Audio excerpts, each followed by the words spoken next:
Siyempre ang sarap. Kasi natikman ko man yan guys. Luto naman tayo. Pininyahang manok for today's video.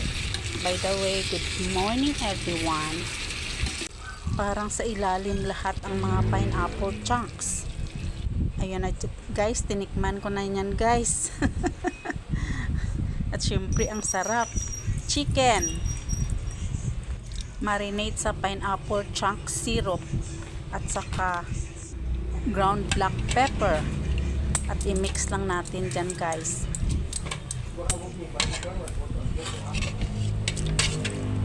Mix ko lang yan guys ng mabuti at i-set aside habang nagpre-prepare ako ng ating mga ingredients o yung ating mga aromatics.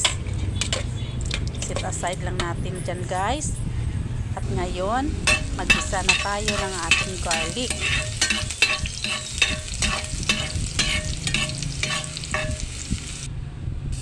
Onion. Garlic and onion minced. Pag golden brown lang natin guys.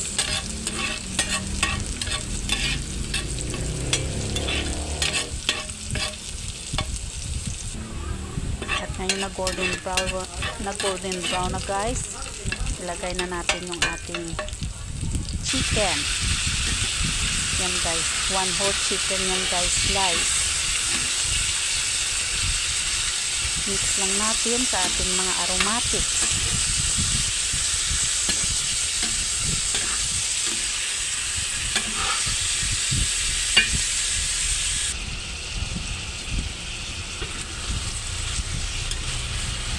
Hanggang mag-evaporate yung kanyang liquid guys, kasi yung chicken nagtutubig niyan.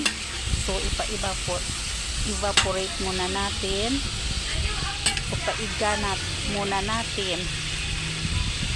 At ngayon ilagay na natin ang ating liquid na minarinate sa chicken. At naiga na ulit, ilagay na natin yung ating patatas, sliced potato. Idala na natin sa gisa niyan guys. Hindi ko na siniperate sa gisa guys, kasi idala na lang natin sa gisa. At saka carrot.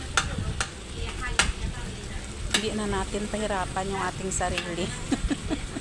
Idala na natin sa gisa guys yung ating mga vegetables, kasi madali lang naman maluto yung chicken. Yung dressed chicken guys, madali lang yan maluto. Hindi natin overcook na masyado para hindi madurog yung ating chicken. Lagyan ng asin at saka bitsin guys, kasi malambot na yung ating vegetables.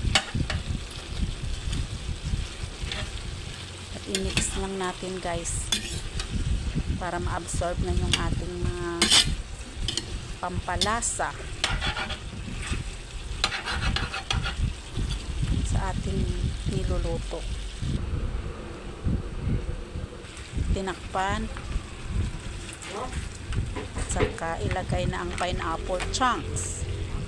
Ang ating pineapple chunks, sapak lang yan guys, bali 200 grams yung ating pineapple chunks. At yan ang silbi ng pampalasa ng ating pininyahang manok, kasi guys ang pineapple matamis at medyo may asim-asim kunti. Ang masarap ang lasa guys. So yan lang ang ating pampa-flavors. At